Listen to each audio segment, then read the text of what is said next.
All right, so this week we're talking about compound versus isolation exercise. And I mentioned, Ethan, to you that this was something that was coming up a lot in the personal trainer mentorship, which started this week. It's going very well. A lot of good questions, and that was kind of one of them. And it sort of came about or was born of a question about, like, where would you kind of start, a personal training client in terms of exercise selection. And where my logic sort of went with that early on is just like, the more references that we can give people from a physical standpoint, the more things that they can touch, and the less complexity that they have to manage. Oftentimes, you start that person out or really you set that person up for, I think, a greater percentage chance of success as compared to something that is more, relatively complex, like a free weight squat, where they don't have anything to touch other than the floor. They don't have anything to really balance their weight for them or redistribute their weight for them. And so, with the use of machines, the example was like leg extension versus squat. One of the points that I brought up to the person that had asked this question was, with the leg extension, it's like you have this fixed path of motion. You basically have the loading done for you. You don't need to focus a ton on your entire body.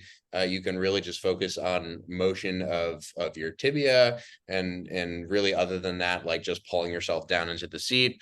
Or maybe not even that, if you have a seat belt and you just put the seat belt on the person and you kind of just get him to go. So when you put someone in a scenario like that, you end up, decreasing the complexity, and you allow the person an opportunity to actually kind of get a sense of like what muscle fatigue is. Because I think those are the settings in which it's really appropriate to teach that kind of a thing. Because people don't, I think, often make a distinction between skill in the exercise and then skill in fatiguing. And skill in fatiguing seems to be its own category of skill that is much more easily refined in instances of, again, greater anchorage, if you will. So that's kind of where my answer went with that person, is just, the leg extension. There's nothing special about it other than the fact that it may be an easier starting point to get someone to start to understand kind of, how to use these anchors, and how to control motion just in general. If it's someone who's never lifted, like controlling any motion is like a challenge for them sometimes, depending on the person. And then, where my head kind of went away from that, or aside from that, as a tangent, was a little bit more technical and sort of language based, just in terms of like the fact that we can't really isolate any muscle without necessitating recruitment of muscles that even seem sort of completely unrelated to the motion. So that's maybe a more theoretical thing that I would want to talk about at a later point, if that were something interesting. But in terms of your experience, training people, one of the conversations you and I had probably 2+ years ago now was, if you could start someone on a chest press on a machine versus a dumbbell press, like, where would you start them? And my answer at the time was like machine all the way, at least to begin with, and maybe forever. And that's something that over time I feel like I've become more and more comfortable with, where maybe previously I would have had this itch to want to introduce the complex stuff, which, if a person wants to free weight squat, like, that's a fun thing to do for them maybe. But aside from that, I've totally become okay just riding the machine wave with people for very long bouts of time. You don't see people randomly becoming dysfunctional. You don't see people randomly hurting themselves doing those kinds of things, right? And this episode, I think, in general, will relate a lot to that concept of like stability training that we've talked about multiple times. So just again, in your experience, where do you see the distinction, in application to training people, between the isolation stuff, or what we call the isolation stuff, and then the compound stuff, and kind of what in your own training have you moved to over time, or moved away from over time, and kind of upsides, downsides, wherever your head goes with that. I mean, I like what you said about defining terms. When I hear compound and isolation, of course, my head just immediately goes to, well, what do we mean by that? And then it's hard for me to even move past that, because, Yeah. are we even having the same conversation, right? Because there's probably a lot of emotional attachment to when people hear compound, like, first things that come to mind, it's like free weights, and then all of a sudden there's like you know, I'm not saying there aren't tons of like quote unquote isolation exercises that aren't, but it's like just emotional responses, things that you picture in your brain. It's like, strength, free weights, masculinity. Yeah. Yes. Yeah. But and that has a certain sentiment attached with it, and I think we sort of need to like pry that out of it first, so we can actually like get down to what we're actually talking about here. So the terms that come to mind for me when I hear let's say compound is usually like a multi joint movement. So there are multiple joints moving at the same time. Not so much like what muscles are working, but there's more than one joint moving. So an example would be a squat where you're moving at an ankle joint, moving at a knee joint, moving at a hip joint. Versus, like you said, a leg extension where you're moving at a knee joint, even though there may be significant muscular requirements to not move elsewhere. Versus when we say isolation, again, the mindset is like muscle, we're isolating a muscle, and as you alluded to, that's not entirely true. But I think just calling that a single joint movement, as in we have the intention of moving through one joint, is maybe a better way to classify these things. Would you agree with that? Yeah, especially because and that I think brings up the point of the distinction between motion and force, because what we're really talking about is, are two or more things moving versus is one thing moving, or is that our goal, to move two things versus to move one thing? Because oftentimes, and sort of ironically, whenever people try to only move one thing, they end up moving more than one thing. So the people that are calling this an isolation thing are not that focused on isolating, it seems.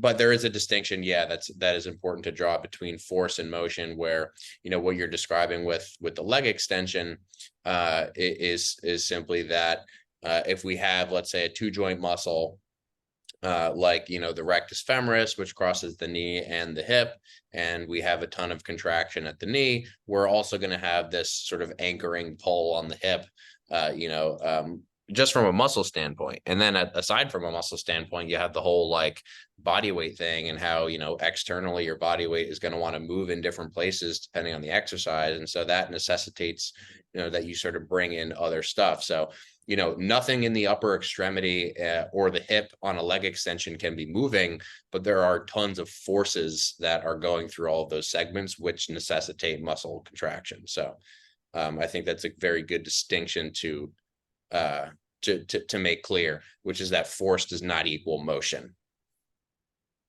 Sometimes, when the goal is to isolate, or I think you used the word not differentiate, but bias, right? I've heard that word tossed around a bit. When we want to bias a particular muscle, sometimes those are still multi-joint exercises, right? It could be something like a converging chest press, or a pendulum squat. So these things aren't always exclusive.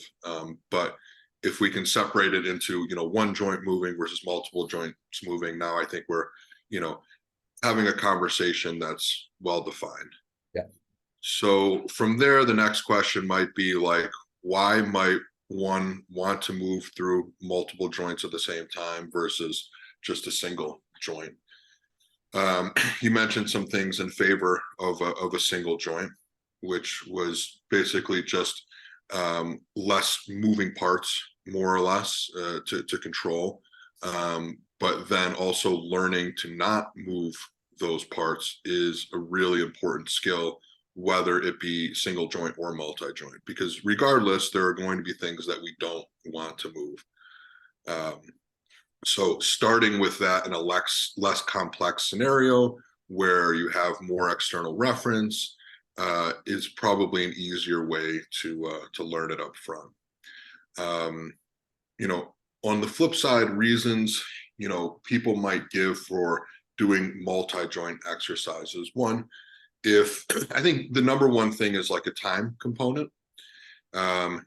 If you are short on time and you want to be most time efficient, if you can, hit multiple birds with one stone, that's, probably going to allow you, to spend less time in the gym potentially.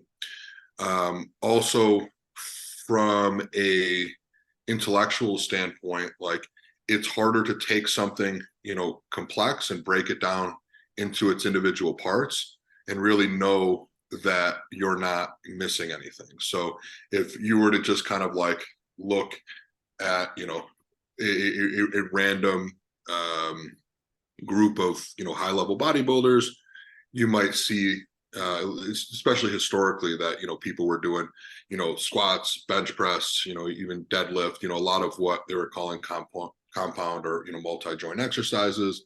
You might see the big guys in the gym doing that and moving a lot of load. And then you infer that, well, like they didn't not get big, this didn't stop them from getting big. And it's a pretty safe bet, if you really don't know how to dissect it, to just look at, other really muscular people and say, well, if I do some approximation of what they do, like at least I'm on the right track, and I think, that's a viable way to think about things. Like if you're just stepping into an arena and you don't have a lot of knowledge on the subject, you probably don't want to do, like a 180 from what everyone else is doing that's been successful, because you really don't know how to break it into parts. So I think, that's a valuable perspective, just that like clearly it has been successful. Like any strategy, it's going to have upsides and downsides. But if you're someone who really doesn't know how to dissect the parts and doesn't know how to, differentiate between,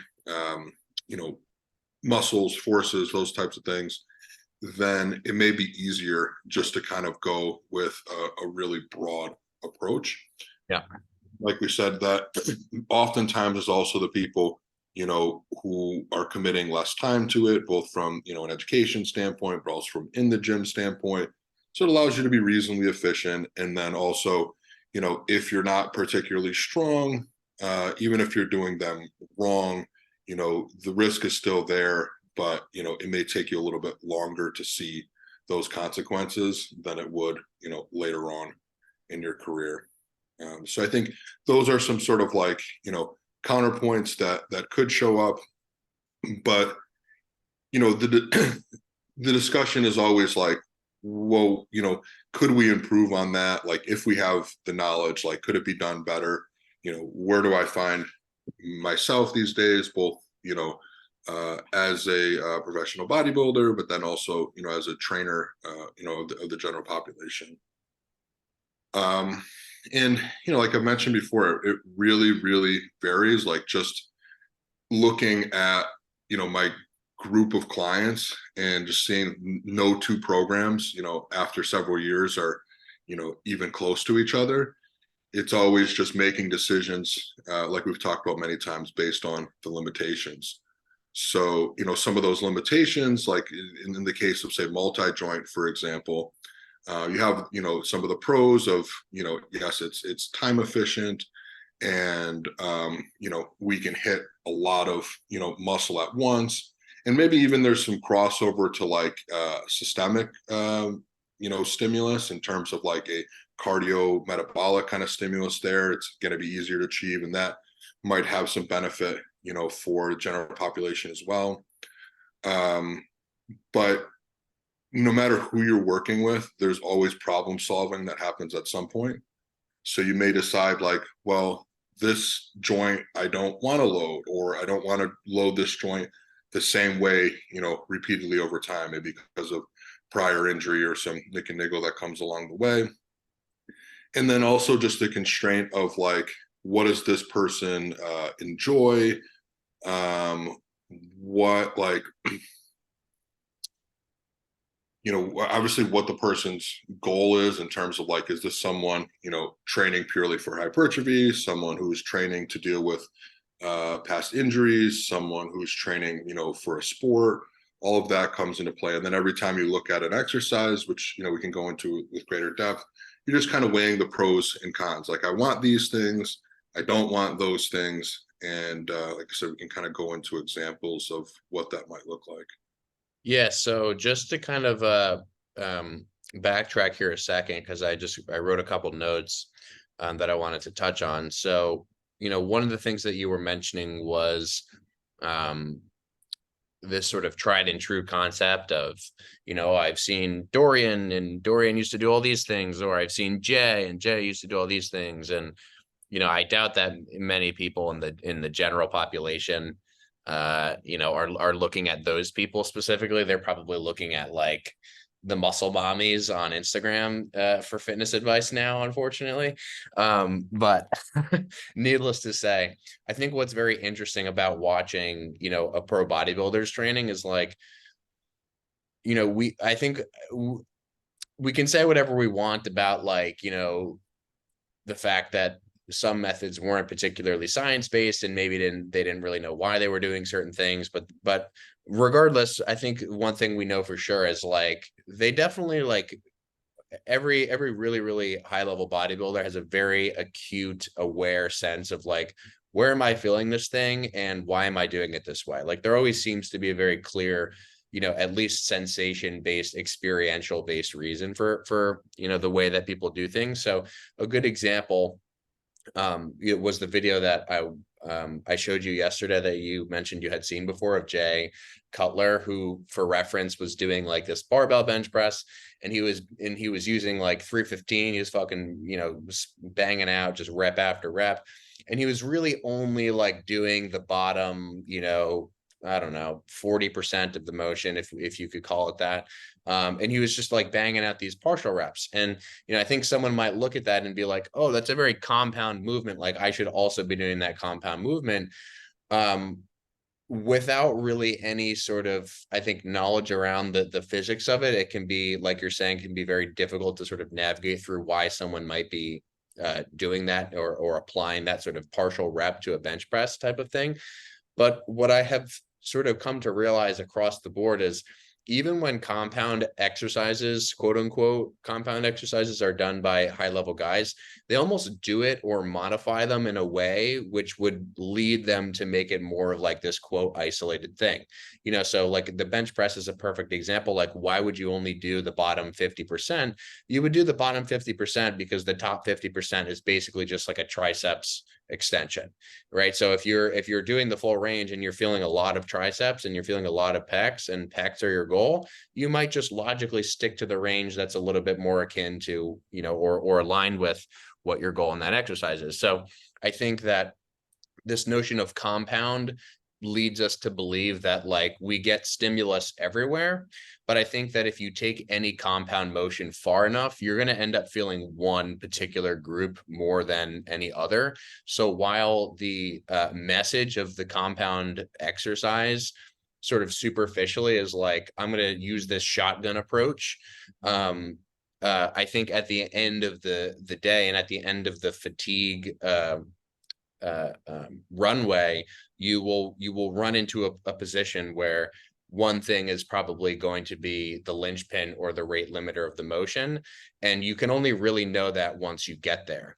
Versus if you are a little bit more calculated about like, I'm going to try to set this up in a way to make it more specific to this muscle, it's like we can have at least a greater degree of certainty or a greater degree of precision in what we want. So I kind of view a lot of these compound type approaches as just like, we don't really know exactly how to do what we want to do. So we're going to do this thing that is vaguely like just making the target bigger, if you will. And I think that, that sounds on, I think I'm saying it and it's probably coming off as like a negative thing, but I actually think that that's why it's an approach that works for more people generally than the alternative, which is like, if you take this sniper approach but you don't know how to wield the sniper, it's not going to go particularly well. You're going to end up doing nothing at all, right? Whereas when you do the compound, at least it's like you're getting some degree of threshold of a stimulus for all these other things. So I think that that's another point that I wanted to bring up. And at the same time, and sort of on the flip side, I think there's a little bit of deception with just looking at a motion that looks compound. So for example, gave you the example of the bench press, but what happens if you do the exact same motion, but you do it with dumbbells, right? Different scenario, right? And someone might say, with a dumbbell press that like they only feel chest, or their mind muscle connection with the dumbbell press is much better than, that of a barbell. And that's really, to me, just an issue or something that arises because of the constraint of the implement that you're using, right? Like if you use too much triceps in a dumbbell press, the dumbbell just falls, like it just goes away from you. So regardless of how hard you try to use your triceps in a dumbbell press that is heavy for your shoulders, like you're not going to be able to do it in a way that is, a triceps type of press, right? Unless you're very intentional about it. So something can look compound and it can be just in and of itself, because of the forces, really an isolation, quote unquote, stimulus.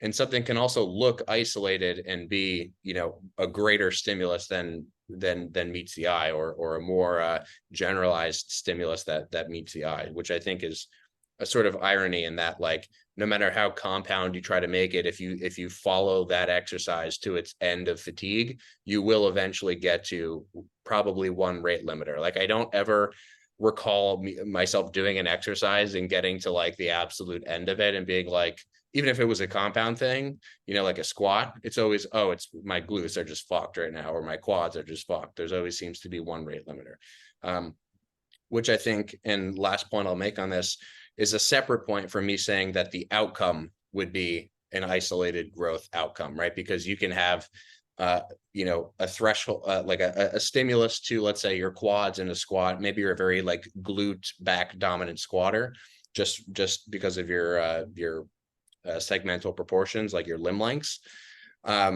But if you are training that squat to a high degree of fatigue, that could be, depending on where you are in your training career, that could be enough of a stimulus to make your quads grow, even though it didn't feel to you like your quads were the thing to limit you.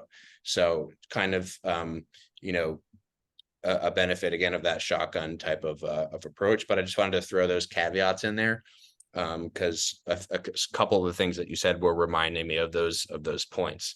So now to the perhaps more concrete side of things in terms of coaching people in personal training. Obviously you have to start somewhere with a program. A program always has to begin as this kind of best guess sort of approach, which is, I think, a bigger topic and a separate topic from what we're talking about now. But in terms of, quote unquote isolation versus quote unquote compound motions, I tend to start people off with a little bit of both. And I just kind of personally assess skill level at each of the individual motions before I look into just trying to put them all into one camp or all into another camp. So from a practical application standpoint, one of the things that I have found helpful is, you can teach a motion in one scenario and allow someone or force someone to get better at the same motion or a similar motion in another scenario, kind of like we were talking about with the chest press on a machine versus a dumbbell press. So if you start someone out on a machine chest press, I would, and experientially, I found this to be true, that people end up starting from a more skilled place on the dumbbell press, especially because I'll say something like, hey, you remember that thing over there? And I'll point to the machine, like, just think about it like we're doing that thing, except you're holding, these different implements in your hand. So I tend to find that a blend of both is helpful, unless someone has a very hyper specific goal. But for you, Ethan, in your experience with clients, like what kinds of things with specific people move you in the direction of maybe more of what we'd call isolation versus move you more in the direction of like the more systemic, what we could look at as like more conditioning based activities? Like what in your head sort of creates that decision making process or furthers that process for you? Yeah, just some things off the top of the head here that come to mind.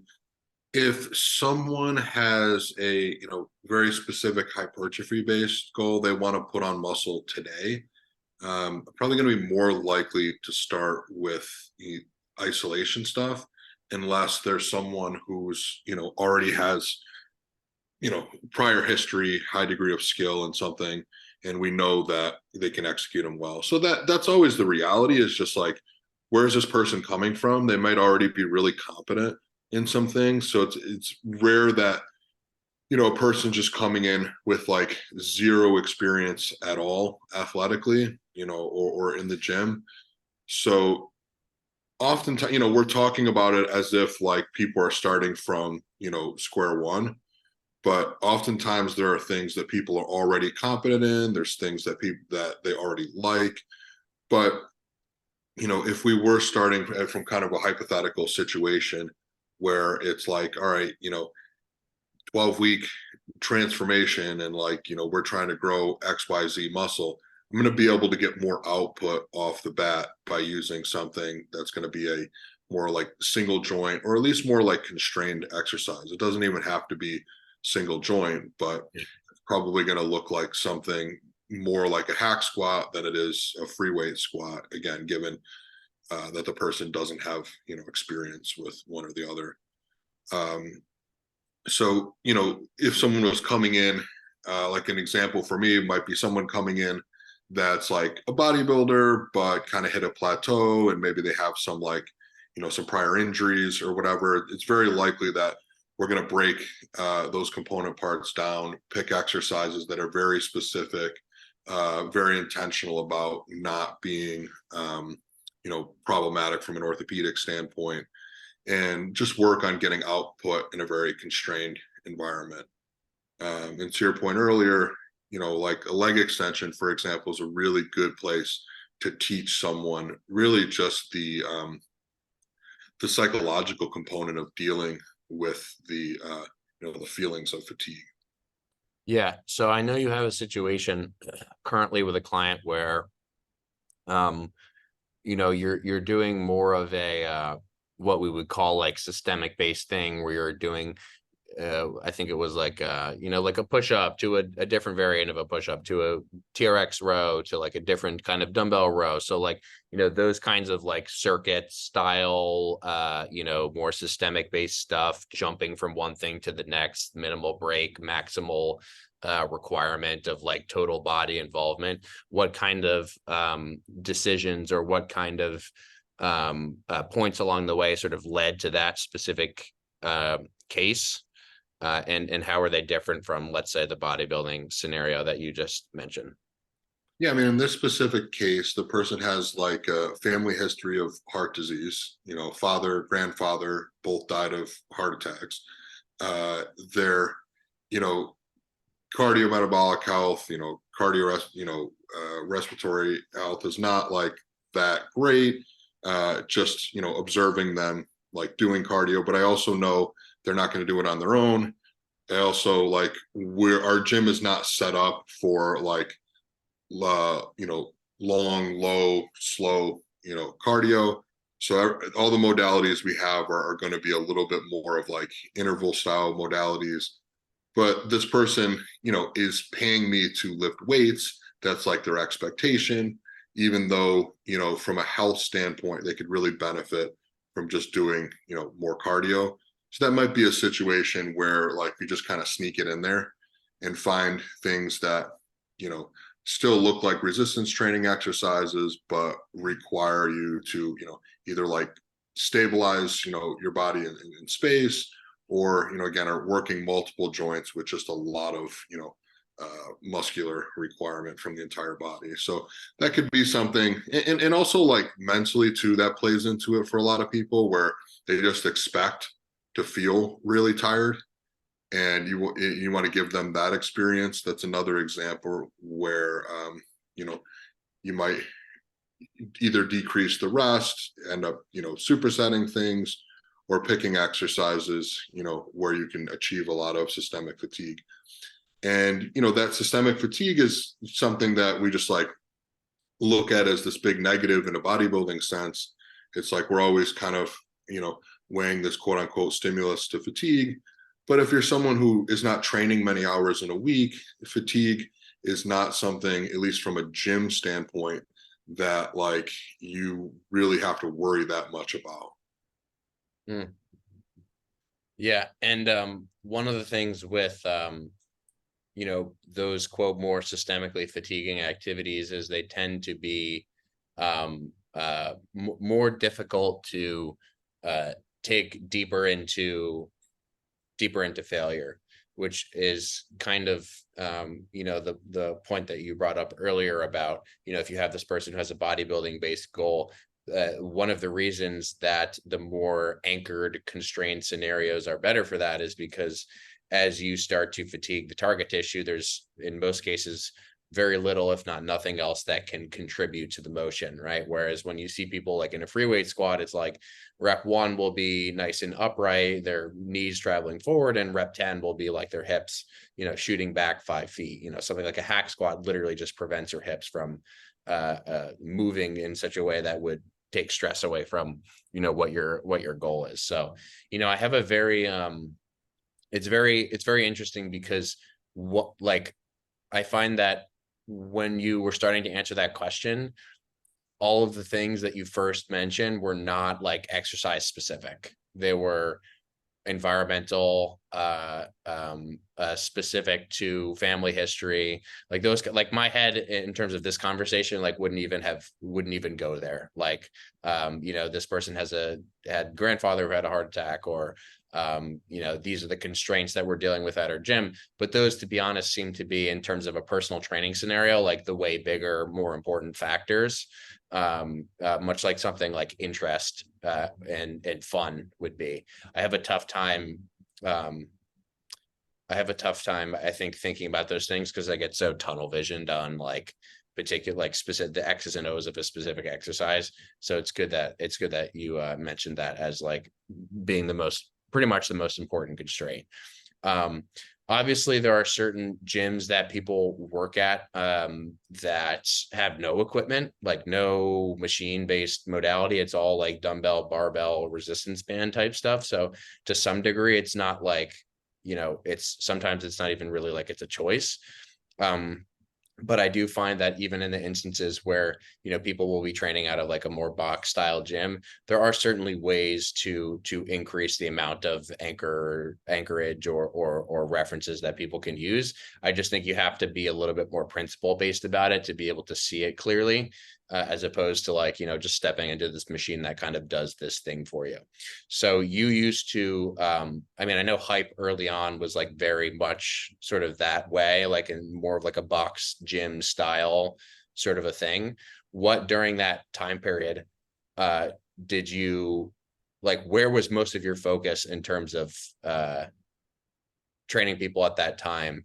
And what was like, you know, I guess really what I'm asking is, you know, you've been at this gym for, we'll say, I guess it was 2018, 2019 that it opened, like this location.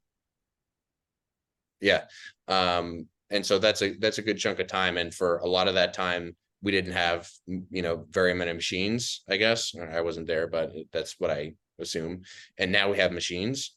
Do you really see like a huge difference? Maybe not necessarily like an outcome, but more just in terms of like ease of the training session. Like, there anything that comes to mind from the standpoint of like going from a gym situation where you didn't have a bunch of machine access to now you do have machine access? Like, are there any sort of major differences that stick out? Maybe not necessarily from a programming standpoint, in terms of the specific X's and O's, but more broadly.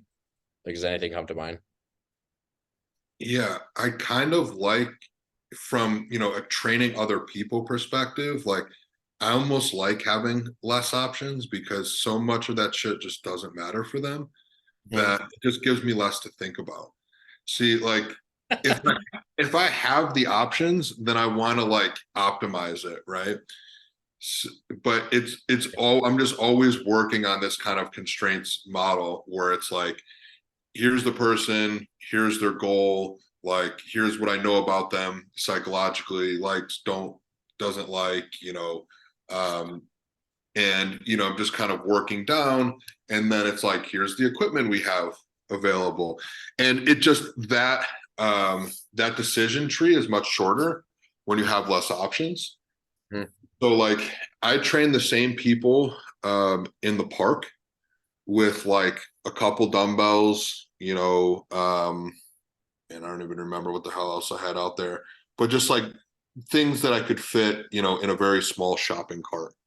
Um, and I would say people got some of the best results during that time that they've ever gotten. And it just kind of, in my opinion, comes much more down to just like life stress and just, ability to kind of like control their environment in that scenario. I mean, not from the standpoint of, not being able to go out and like, see their friends as much. And, obviously there was, fear involved with that time, but, it was a pretty simple life. And I think, the majority of my clients, stuck with me, during that time and just came out and trained in the park and we were outside. And, that idea of kind of just like coming together and making do with what you have, I think those are the problems that are the rate limiters for the general population. Hmm. So my experience is actually like those type people need some type of emotional shift. They need an environmental shift, and those ultimately drive the behaviors that are going to influence the outcomes that they want. From the standpoint of like training with more machines, like, my decisions, I don't know, for example, like let's take like a row and I'm just working through my decision making tree. And it's like, well, do I have anyone doing a barbell row? It's like, no, I don't have anyone doing a barbell row. I just think for like everyone that I work with, like it usually ends up being like a chest supported, Atlantis row with a pretty good profile on it. And now there are other pulling movements in the program, but just as far as like a horizontal pull, like, I don't know, 8 or 9 times out of 10, like that's going to be the thing that I go with. Hmm. Uh, like I said, the resistance profile is going to be better than the free weight exercises. They don't have to worry about like, stabilizing their spine from like a cantilever position. And people could argue, well, that's a good skill to have. But you can also train that in many other scenarios. You don't have to do both at the same time. If I want to get high output, for the pulling muscles, like I'm going to do a much better job at that in a chest supported row with a good profile. Yeah, so maybe not the answer you know expected there per se, but I do like it can get, when you do have really good machines and the decisions kind of like repeat themselves to a degree with certain exercises, it's like it's pretty easy. It's almost like, can be kind of boring from that perspective because it's like, well, you don't really need to coach. Like you could just take on new clients, teach them, bring in more new clients, right? Like in a physical therapy setting, if you're a good physical therapist, you don't see the same people forever. Hmm. Treat someone, you move on to the next person. But personal training is like usually more about the relationship than it is, even about the pure outcome itself. So a lot of times people are kind of floating around the outcome, that they want. They're kind of like close enough. And then to take that next step is just a level of commitment that's not really worth it to them typically. Like even if it's something you've analyzed, usually like it's usually something I've analyzed like on a verbal level with them, like they're aware of what it would take to go to the next step, but realistically, like they're in a pretty damn good place. And it's just like, let's just show up and, maintain this in a lot of ways. But yeah, if you were in a scenario, where like I'm doing consults or something where, and this happens pretty often, I can just teach someone, how to do something really quickly, like a chest supported row, and then they're just on their way. I don't need to reteach it, every single day. Sure.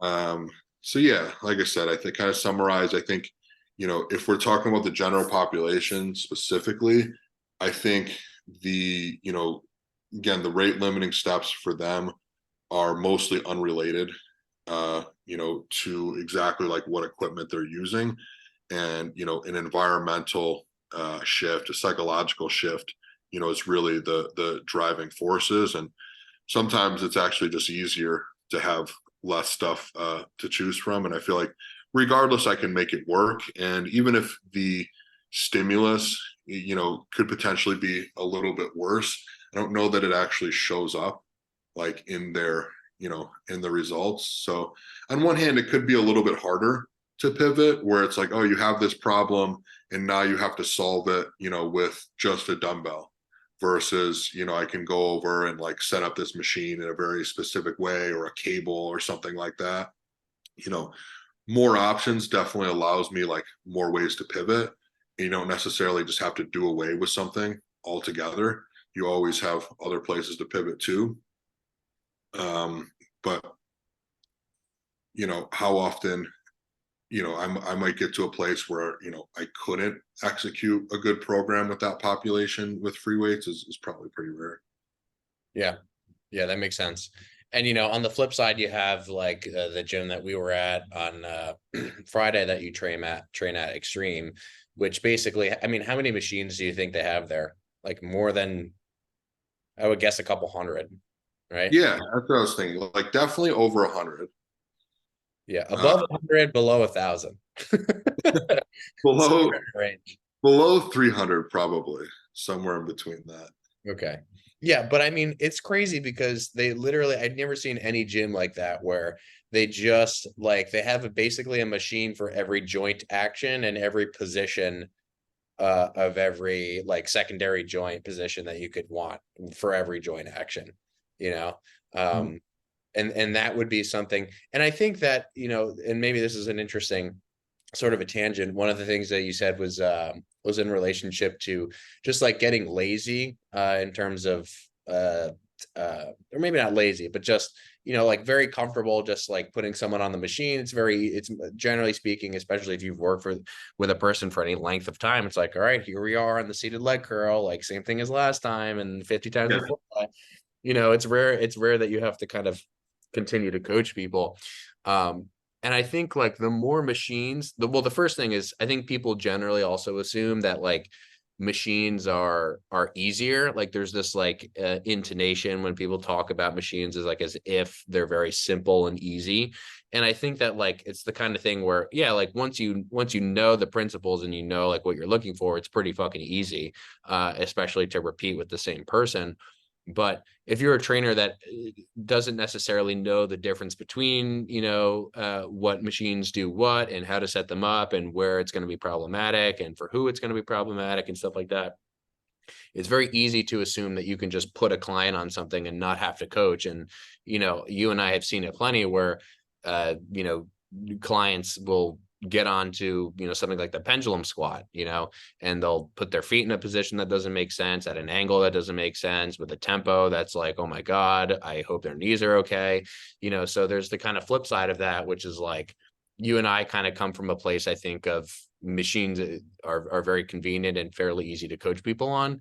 But I think if you're maybe not super experienced with machines, it may be a good idea to do a lot of work with your clients, with exercises that you're very comfortable coaching.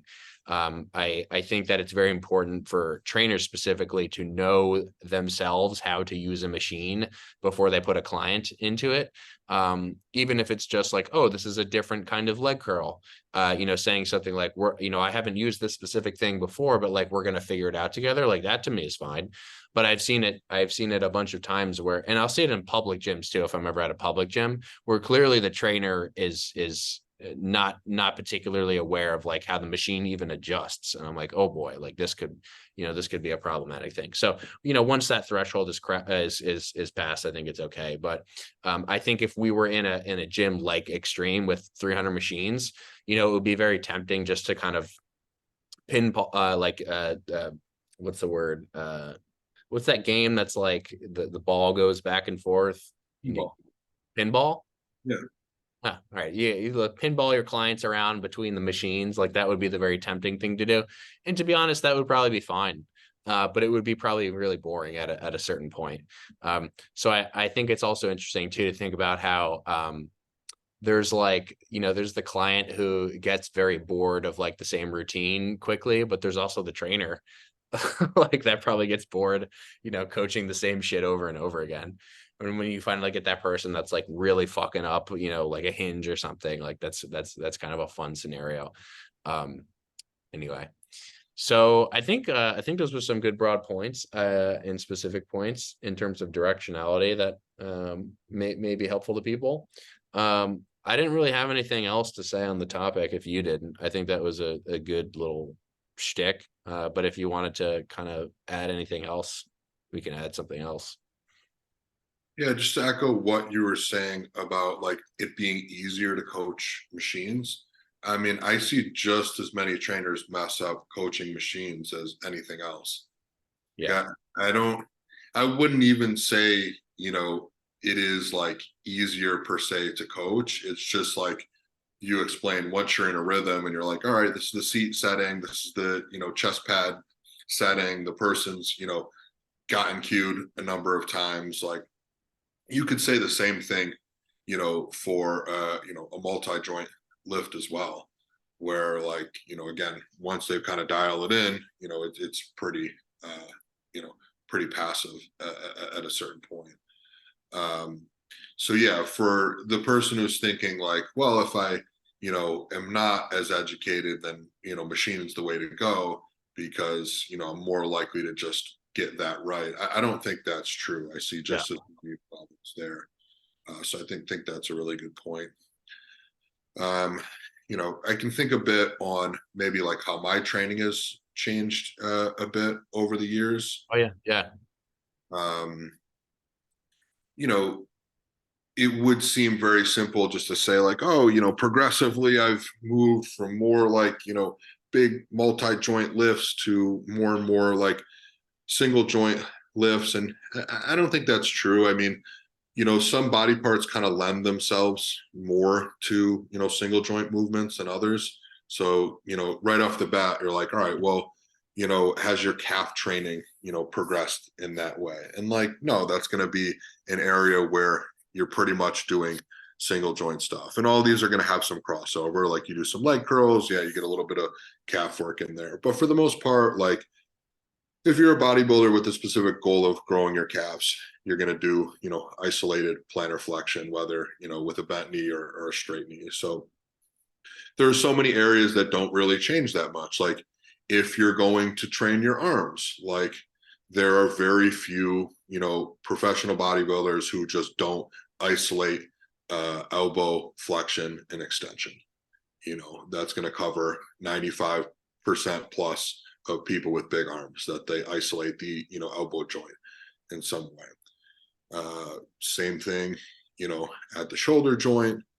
And then I guess just kind of as you move maybe more proximally, and you're like, all right, now we're moving towards like, your thigh area, your thorax, and we have like pecs, lats, quads.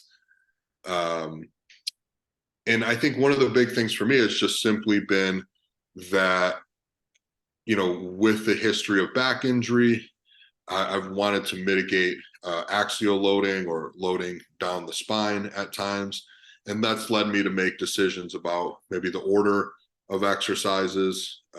Whereas like if I pre-fatigue those muscles like quads, hamstrings a bit, that when I get to more, multi-joint movements that involve axial loading, that I can use less axial loading. And that may even progress to instead of axial loading, maybe I load through the hip. So if it's a hack squat, maybe instead of having the pads on the shoulders, maybe it's a pad now on the hip. And a leg press, could embody that as well. So you see this with a lot of bodybuilders in terms of the order of exercises where, as they get, stronger and stronger, just putting that much load on their spine tends to be something, whether or not they have, back injury, it tends to be something that's just, neurologically and again, quote unquote, systemically very fatiguing.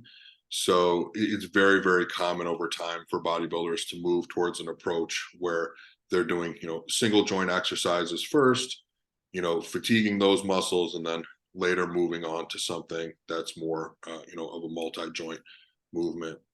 But I definitely, when I'm programming, for myself or and for my clients, like that's definitely never a categorization that I make where I'm thinking like, you know, all right, I want to do these as, single joint and I want to do these as multi-joint.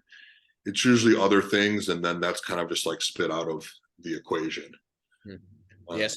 What other things in terms of just like broad patterns, like horizontal push, pull, knee dominant, hip dominant, that kind of thing? Yeah, yeah. And then again, like what am I trying to exclude? Like, do I want to exclude axial loading? Do I want to exclude loading my elbow? For example, like let's say I have someone with elbow pain, who wants to like train, their chest.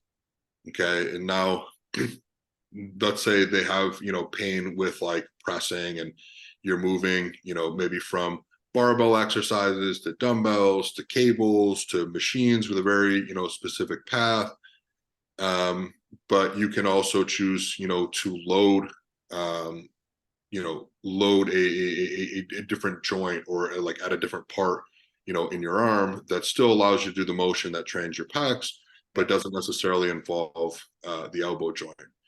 So you could do a fly, where it's loaded more at the humerus versus like, having the weight, in your hand. That could be done with like a pec deck machine. You know, Cables might also allow you to set up an angle where, less of the load is going towards like flexing or bending your elbow, and more of the load is directed in like a, you know, inward or abduction, adduction kind of path where you're loading that versus, elbow bending.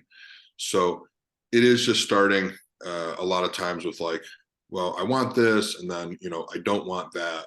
And then you kind of spit out this other thing at the end. And it's like, is this, again, compound? Is this isolation? Well, I'm trying to train, specific fibers, and I want to take these things out. So, maybe if it looks like a fly, now you're kind of just moving through one joint versus if it looks more like a press, you're moving through two joints, but maybe it's somewhere right in the middle.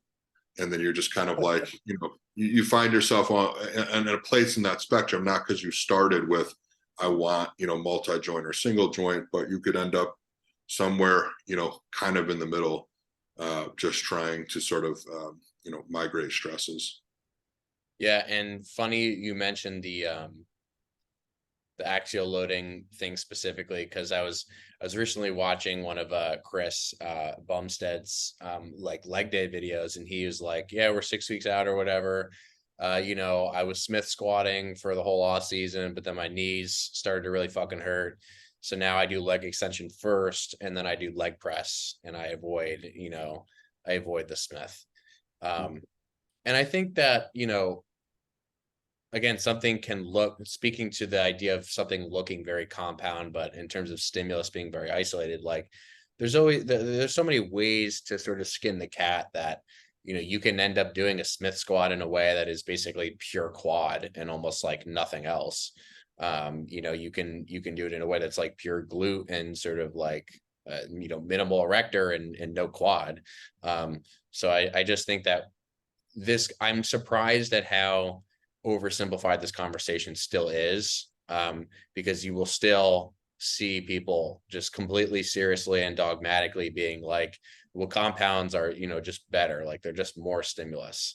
Mhm. And that seems to be the narrative. And to what you and I were talking about yesterday, um, people love a simple story, because simple stories make us feel safe and like we know stuff. And the easier a story is to subscribe to, the easier it is, or the more likely I think it is that more people buy into it. So um, it is nice though to have some people who are you know can speak to more of a broad audience, say something like, I was doing the Smith squat, but I ran into this problem, and it's okay that I do leg press, that kind of a thing, just to kind of at least hopefully start to minimize the dogmatic thinking around that.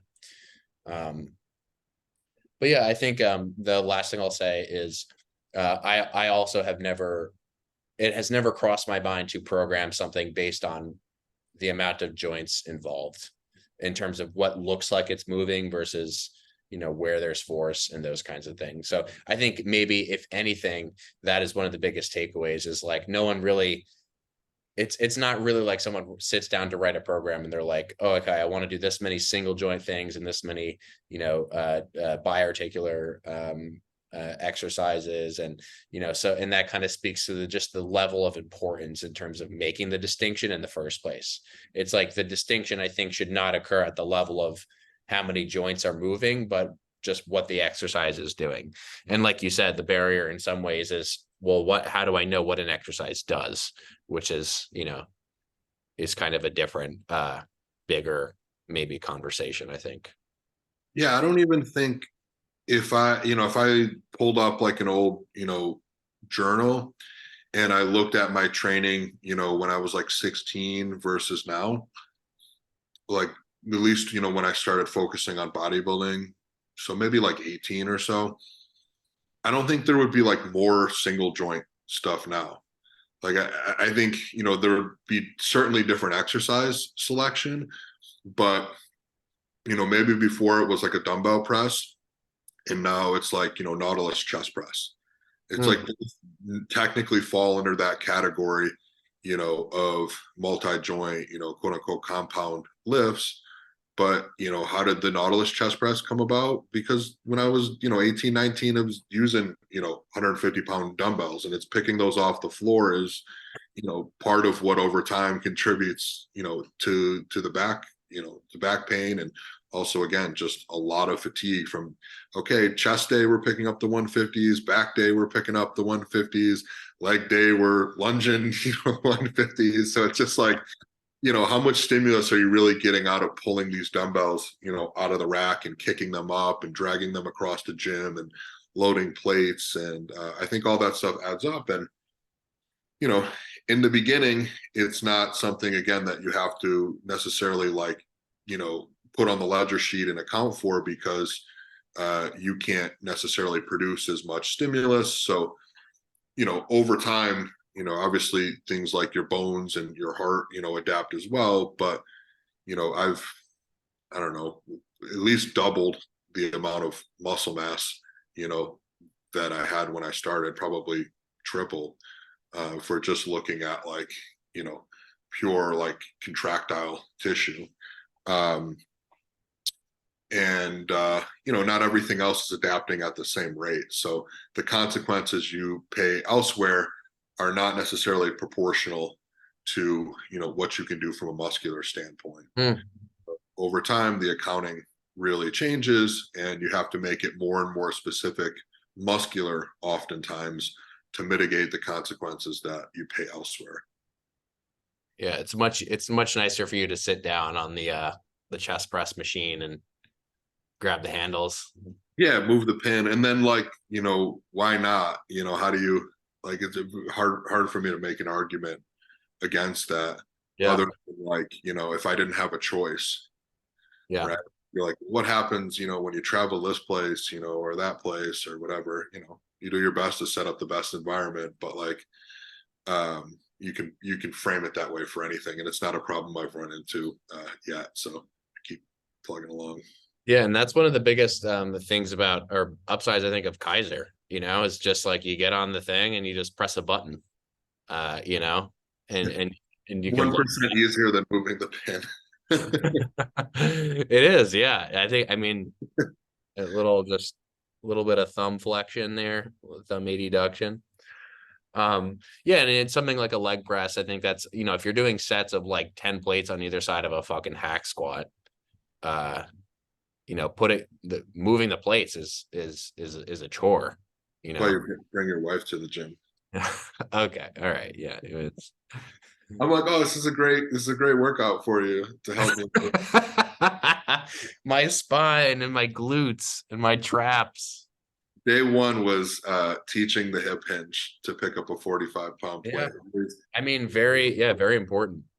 I literally like woke up, in the middle of the night to pee, the night before we started training together, and I was like, oh, I really better teach her like how to pick up 45-pound plates in different scenarios, because this is actually going to be like a new stimulus, you know. So if it's flat on the ground, how do we pick it up? If it's, you know, we're pulling it off you know, a plate tree, you know, how do we do it? And I would watch her, and a lot of times it would just be like, you know, ton of spine flexion, you know, and then after, at the end of the day, she'd be like, oh, you know, my back's really sore. So Yeah.